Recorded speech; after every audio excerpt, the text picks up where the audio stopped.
ಆಷಾಢದಲ್ಲಿ ಪತಿ ಪತ್ನಿ ಯಾಕೆ ದೂರವಿರಬೇಕು? ಆಷಾಢ ಮಾಸ ಆರಂಭಗೊಂಡರೆ ಶುಭ ಕಾರ್ಯಗಳನ್ನ ಯಾಕೆ ಕಡಿಮೆ ಮಾಡುತ್ತಾರೆ? ಆಷಾಢ ಮಾಸದಲ್ಲಿ ಯಾವೆಲ್ಲ ಕೆಲಸಗಳನ್ನ ಮಾಡಬಾರದು? ಆಷಾಢ ಮಾಸದಲ್ಲಿ ಯಾವೆಲ್ಲ ಕೆಲಸ ಮಾಡಿದರೆ ನಿಮಗೆ ತೊಂದರೆ ಆಗಬಹುದು? ಆಷಾಢ ಮಾಸದಲ್ಲಿ ಲೈಂಗಿಕ ಕ್ರಿಯೆಯನ್ನ ಮಾಡಿದರೆ ಏನೆಲ್ಲ ತೊಂದರೆಗಳಾಗುತ್ತೆ?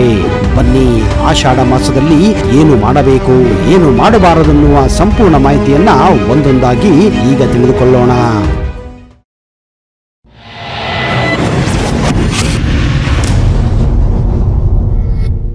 ಆಷಾಢ ಮಾಸ ಆರಂಭಗೊಂಡರೆ ಶುಭ ಕಾರ್ಯಗಳು ಕಡಿಮೆ ಆಗುತ್ತವೆ. ಹಿಂದೂಗಳು ಈ ಮಾಸದಲ್ಲಿ ಯಾವ ಶುಭ ಕಾರ್ಯವನ್ನು ಕೂಡ ಮಾಡುವುದಿಲ್ಲ. ಜೊತೆಗೆ ಹಲವು ಕಠಿಣ ನಿಯಮಗಳನ್ನು ಕೂಡ ಅನುಸರಿಸುತ್ತಾರೆ. ಪ್ರತಿ ವಾರದಲ್ಲಿ ಒಂದು ದಿನ ಉಪವಾಸ, ಮಾಂಸಾಹಾರ ತ್ಯಜಿಸುವುದು, ದೇವರಲ್ಲಿ ಕಠಿಣ ವ್ರತಾಚರಣೆಯಂತಹ ಕಾರ್ಯದಲ್ಲಿ ಅವರು ತೊಡಗಿಕೊಳ್ಳುತ್ತಾರೆ. ಆಷಾಢ ಮಾಂಸ ದಕ್ಷಿಣಾಯನದಿಂದ ಪ್ರಾರಂಭವಾಗುತ್ತದೆ. ಸೂರ್ಯ ದಕ್ಷಿಣ ಅಭಿಮುಖವಾಗಿ ಚಲಿಸಲು ಆರಂಭಿಸುತ್ತಾನೆ. ಉತ್ತರಾಯಣ ಪ್ರಾರಂಭವಾಗಿ 6 ತಿಂಗಳ ನಂತರ ದಕ್ಷಿಣಾಯನ ಆರಂಭವಾಗುತ್ತದೆ. ಆಷಾಢ ಮಾಸದಲ್ಲಿ ರೈತರು ಕೃಷಿ ಚಟುವಟಿಕೆಯಲ್ಲಿ ತೊಡಗಲು ಮುಂದಾಗುತ್ತಾರೆ. ಈ ತಿಂಗಳಲ್ಲಿ ಮದುವೆ, ಗೃಹ ಪ್ರವೇಶ ಮುಂತಾದ ಶುಭ ಕಾರ್ಯಗಳನ್ನ ಮಾಡುವುದೇ ಇಲ್ಲ. ಆಷಾಢದಲ್ಲಿ ಪತಿ ಪತ್ನಿ ದೂರವಿರಬೇಕು ಎಂಬುದಕ್ಕೆ ಹಿಂದಿದೆ ಈ 3 ಲೆಕ್ಕಾಚಾರ.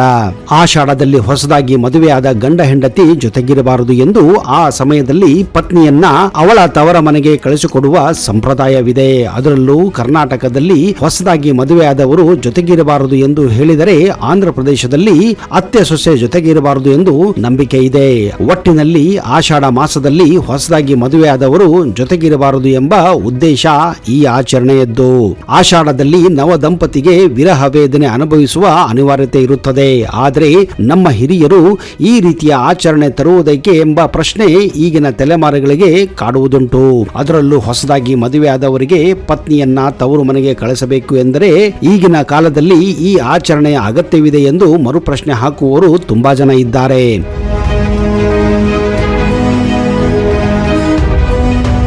ಆದರೆ ಹಿರಿಯರು ಆಷಾಢದಲ್ಲಿ ಪತಿ ಪತ್ನಿ ದೂರವಿರಬೇಕು ಎಂದು ಹೇಳುವುದಕ್ಕೆ ಹಿಂದೆ ಒಂದು ಪಕ್ಕಾ ಲೆಕ್ಕಾಚಾರವಿದೆ. ಈ ಕಾರಣಕ್ಕಾಗಿಯೇ ಈ ಸಮಯದಲ್ಲಿ ನವ ದಂಪತಿ ಜೊತೆಯಾಗಿ ಇರಬಾರದು ಎಂದು ನಂಬಿಕೆ.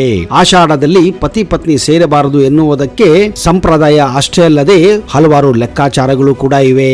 ಅದರ ಪ್ರಕಾರ ಜೂನ್, ಜುಲೈ, ಆಗಸ್ಟ್ ತಿಂಗಳಲ್ಲಿ ಗರ್ಭಿಣಿಯಾದರೆ ಚೈತ್ರ ಮಾಸದಲ್ಲಿ ಹೆರಿಗೆ ಆಗುತ್ತದೆ.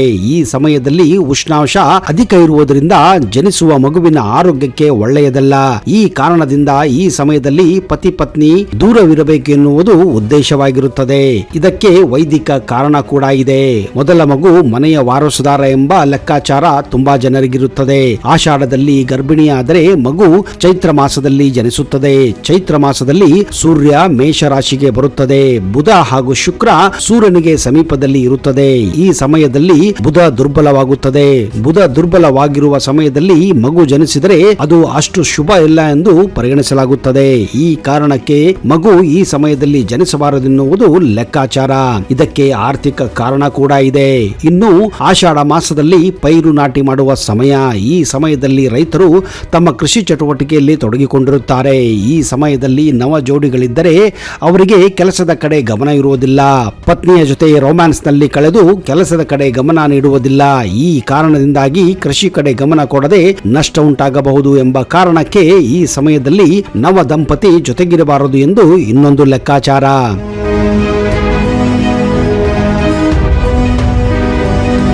ಈ 3 ಅಂಶಗಳಲ್ಲಿ ಮೂರನೆಯದು ಈಗಿನ IT-BT ಕೆಲಸ ಮಾಡುವವರಿಗೆ ಸೂಟ್ ಆಗದೇ ಇರಬಹುದು. ಆದರೆ ಉಳಿದೆರಡು ಕಾರಣ ಈ ಎಲ್ಲಾ ಕಾಲದಲ್ಲೂ ಸೂಕ್ತವಾಗಿರುತ್ತದೆ ಎಂದು ಈ ಆಚರಣೆ ಇಂದಿಗೂ ಎಲ್ಲರೂ ಪಾಲಿಸುತ್ತಾರೆ. ವರ್ಷ ಪೂರ್ತಿ ನಮ್ಮ ಜೀವನದ ಬಗ್ಗೆ ಸಾಕಷ್ಟು ಕನಸು ಹಾಗೂ ಅದರ ಗುಂಗಿನಲ್ಲಿಯೇ ಇರುತ್ತೇವೆ. ವರ್ಷದ ಒಂದು ಸಮಯವಾದರೂ ತಮ್ಮ ಒಳತಿಗಾಗಿ ಇರುವ ದೇವತೆಗಳ ಆರಾಧನೆ ಮಾಡಬೇಕೆನ್ನುವುದು ಇನ್ನೊಂದು ಉದ್ದೇಶ. ಒಂದು ತಿಂಗಳನ್ನು ದೇವರಿಗಾಗಿ ಮೀಸಲಾಗಿಟ್ಟರೆ ಎಲ್ಲರೂ ತಮ್ಮ ಸ್ವಾರ್ಥವನ್ನ ತೊರೆದು ದೇವರ ನಾಮವನ್ನ ಸ್ಮರಿಸುತ್ತಾ ಪೂಜೆ, ವ್ರತ ಮತ್ತು ಹವನಗಳನ್ನ ಕೈಗೊಳ್ಳುತ್ತಾರೆ. ಇದರಿಂದ ದೇವಾನುದೇವತೆಗಳು ಸಂತೃಪ್ತರಾಗುತ್ತಾರೆ ಎಂದು ನಂಬಿಕೆ. ಆಷಾಢ ಮಾಸದಲ್ಲಿ ಆಚರಿಸುವ ನವರಾತ್ರಿಯನ್ನ ಗುಪ್ತ ನವರಾತ್ರಿ ಎಂದು ಕರೆಯಲಾಗುತ್ತದೆ. ಗುಪ್ತ ನವರಾತ್ರಿಯು ಸಂಪೂರ್ಣ 9 ದಿನಗಳ ಕಾಲ ದೇವಿಯನ್ನ ಆರಾಧಿಸುವ ಕಾರ್ಯವಾಗಿರುತ್ತದೆ. ನವರಾತ್ರಿಯ ಕೊನೆಯ ದಿನದಂದು ಉಪವಾಸ ದೀಕ್ಷೆಯನ್ನ ಕೈಗೊಂಡು ಆ ಕವಡೆಗಳನ್ನ ಮನೆಯ ಆವರಣದ ನೆಲದಲ್ಲಿ ಹೂಳಬೇಕು. ಈ ಪರಿಹಾರವನ್ನು ಅನುಸರಿಸುವುದರಿಂದ ಮನೆಯಲ್ಲಿ ಹಣ ಹಣದ ಕೊರತೆ ಇರುವುದಿಲ್ಲ. ಗುಪ್ತ ನವರಾತ್ರಿಯ 9 ದಿನಗಳು ತಂತ್ರ ಶಿಕ್ಷಣಕ್ಕೆ ಬಹಳ ಮಂಗಳಕರವೆಂದು ಪರಿಗಣಿಸಲಾಗಿದೆ.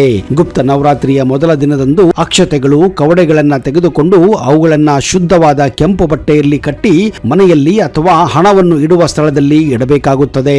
ಗುಪ್ತ ನವರಾತ್ರಿಯ ಸಂದರ್ಭದಲ್ಲಿ ದುರ್ಗಾ ದೇವತೆಯನ್ನ ಗುಪ್ತ ರೀತಿಯಲ್ಲಿ ಪೂಜಿಸಲಾಗುತ್ತದೆ. ಎಲ್ಲಾ ಸಾಧಕರು ಮತ್ತು ತಂತ್ರಿಗಳು ಈ ದಿನದಲ್ಲಿ ದುರ್ಗಾ ದೇವಿಯನ್ನ ಪೂಜಿಸುತ್ತಾರೆ. ಈ ಮೂಲಕ ದೇವಿಯ ಆಶೀರ್ವಾದವನ್ನು ಕೂಡ ಪಡೆಯುತ್ತಾರೆ. ಈ ದಿನದಲ್ಲಿ ಹೋಮ ಹವನ ಮಾಡುತ್ತಾರೆ, ತಾಂತ್ರಿಕ ಮಂತ್ರಗಳನ್ನ ಪಠಿಸುತ್ತಾರೆ.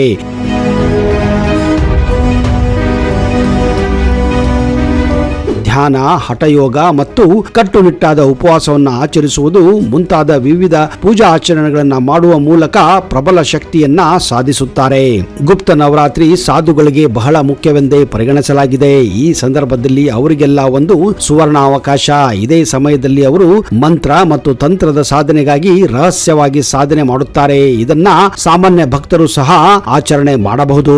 ತಮ್ಮ ಬಯಕೆಗಳ ಈಡೇರಿಕೆಗಾಗಿ ಮತ್ತು ದುಃಖದಿಂದ ಪರಿಹಾರ ಕೊಂಡುಕೊಳ್ಳಲು ದುರ್ಗಾ ದೇವತೆಯನ್ನ ಪೂಜಿಸುತ್ತಾರೆ. ನಂಬಿಕೆಯ ಪ್ರಕಾರ ಈ ಪೂಜೆಯನ್ನ ಹೆಚ್ಚು ರಹಸ್ಯವಾಗಿಡಲಾಗುತ್ತದೆ, ಏಕೆಂದರೆ ಪೂಜೆಯ ಫಲಿತಾಂಶಗಳು ಬೇಗನೆ ಈಡೇರುತ್ತವೆ. ಗುಪ್ತ ನವರಾತ್ರಿಯ ಸಮಯದಲ್ಲಿ ಈ ಕೆಲಸಗಳನ್ನ ತಪ್ಪಿಯೂ ಮಾಡಬೇಡಿ. ನಂಬಿಕೆಯ ಪ್ರಕಾರ ಗುಪ್ತ ನವರಾತ್ರಿಯ ಸಮಯದಲ್ಲಿ ಕೂದಲು ಮತ್ತು ಉಗುರುಗಳನ್ನ ಕತ್ತರಿಸಬಾರದು. ಜೊತೆಗೆ ಈ ಸಮಯದಲ್ಲಿ ಮಕ್ಕಳ ಮುಂಡನ ಸಂಸ್ಕಾರವನ್ನು ಸಹ ಮಾಡಬಾರದು.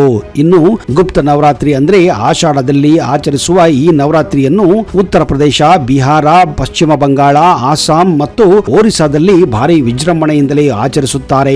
ನಂಬಿಕೆಯ ಪ್ರಕಾರ ಈ ಸಂದರ್ಭದಲ್ಲಿ ದುರ್ಗಾ ಮಾತೆಯು ಹಾವಿನ ರೂಪವನ್ನ ತೆಗೆದುಕೊಳ್ಳುತ್ತಾಳೆ ಎನ್ನುವ ಐತಿಹ್ಯ ಇದೆ. ಇದೇ ಕಾರಣ ಈ ಸಂದರ್ಭದಲ್ಲಿ ಇಲ್ಲಿ ದುರ್ಗಾ ದೇವತೆಯನ್ನ ಹಾವಿನ ರೂಪದಲ್ಲಿಯೇ ಪೂಜಿಸುತ್ತಾರೆ. ಧಾರ್ಮಿಕೆಯ ನಂಬಿಕೆಯ ಪ್ರಕಾರ ಆಷಾಢ ಮಾಸವನ್ನ ಭಗವಾನ್ ವಿಷ್ಣುವಿಗೆ ಸಮರ್ಪಿಸಲಾಗಿದೆ. ಈ ಮಾಸದಲ್ಲಿ ಭಗವಾನ್ ವಿಷ್ಣುವನ್ನ ಪೂಜಿಸುವುದರಿಂದ ವಿಶೇಷ ಲಾಭಗಳು ಕೂಡ ಆಗುತ್ತವೆ.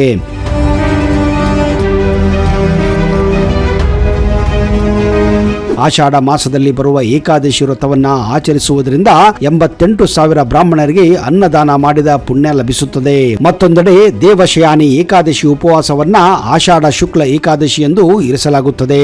ಈ ದಿನದಿಂದ ಭಗವಾನ್ ವಿಷ್ಣು ಯೋಗ ನಿದ್ರೆಗೆ ಜಾರುತ್ತಾನೆ. ಆಷಾಢ ಮಾಸದಲ್ಲಿ ಭಗವಾನ್ ವಿಷ್ಣುವಿನ ಜೊತೆಗೆ ಗೋವುಗಳನ್ನ, ಜಲ ದೇವರುಗಳನ್ನ, ದೇವತೆಗಳನ್ನ ಪೂಜಿಸುತ್ತಾರೆ. ಇದು ಸಂಪತ್ತು ಮತ್ತು ಅದೃಷ್ಟವನ್ನ ನೀಡುತ್ತದೆ. ಹಾಗೂ ಈ ಮಾಸದಲ್ಲಿ ಮಂಗಳ ದೇವರನ್ನ ಪೂಜಿಸುತ್ತಾರೆ. ಇದರಿಂದ ಜೀವನದಲ್ಲಿ ಎಂದಿಗೂ ಯಾವುದೇ ಸಮಸ್ಯೆ ಕೂಡ ಉಂಟಾಗುವುದಿಲ್ಲ. ಆಷಾಢ ಮಾಸದಲ್ಲಿ ಕೆಲವೊಂದು ಮಹತ್ವದ ಘಟನೆಗಳು ಪುರಾಣದಲ್ಲಿ ನಡೆದಿವೆ. ಇದೇ ಸಮಯದಲ್ಲಿ ಶಿವನು ಪಾರ್ವತಿ ದೇವಿಗೆ ಅಮರತ್ವದ ಕಥೆಯನ್ನ ಹೇಳಿದ ಮಾಸವಿದು. ಈ ಮಾಸದಲ್ಲಿಯೇ ಗಂಗಾ ಮಾತೆಯು ಉತ್ತರ ಅಭಿಮುಖವಾಗಿ ಭೂಮಿಗೆ ಹರಿದು ಬಂದಿದ್ದಳು. ಮಹಾಪತಿವ್ರತೆ ಅನಸೂಯ ದೇವಿ 4 ಸೋಮವಾರ ಶಿವರಥವನ್ನು ಆಚರಿಸುವ ಮೂಲಕ ಪತಿಯ ದೀರ್ಘಾಯುಷ್ಯಕ್ಕೆ ಕಾರಣಲಾಗುತ್ತಾಳೆ. ಅಮರನಾಥ ಹಿಮಲಿಂಗ ದರ್ಶನ ಪ್ರತಿ ವರ್ಷ ಆರಂಭವಾಗುವುದು ಈ ಸಮಯದಲ್ಲಿಯೇ. ಆಷಾಢ ಮಾಸದಲ್ಲಿಯೇ ಪ್ರಥಮ ಏಕಾದಶಿಯನ್ನ ಆಚರಿಸಲಾಗುತ್ತದೆ.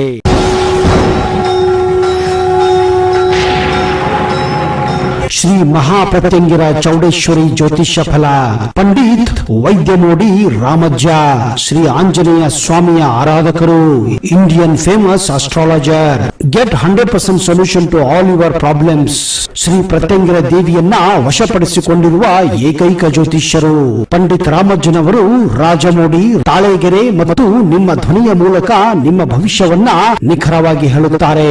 ಫೋನಿನ ಮೂಲಕ ನೇರ ಪರಿಹಾರದಲ್ಲಿ ಓಪನ್ ಚಾಲೆಂಜ್. ಆಂಜನೇಯ ಸ್ವಾಮಿಯ ಅನುಗ್ರಹದಿಂದ ವಿಶೇಷ ಪರಿಹಾರ ತಿಳಿಸುತ್ತಾರೆ.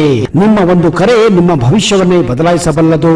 ಇವರ ದೂರವಾಣಿ ಸಂಖ್ಯೆ 9008220252.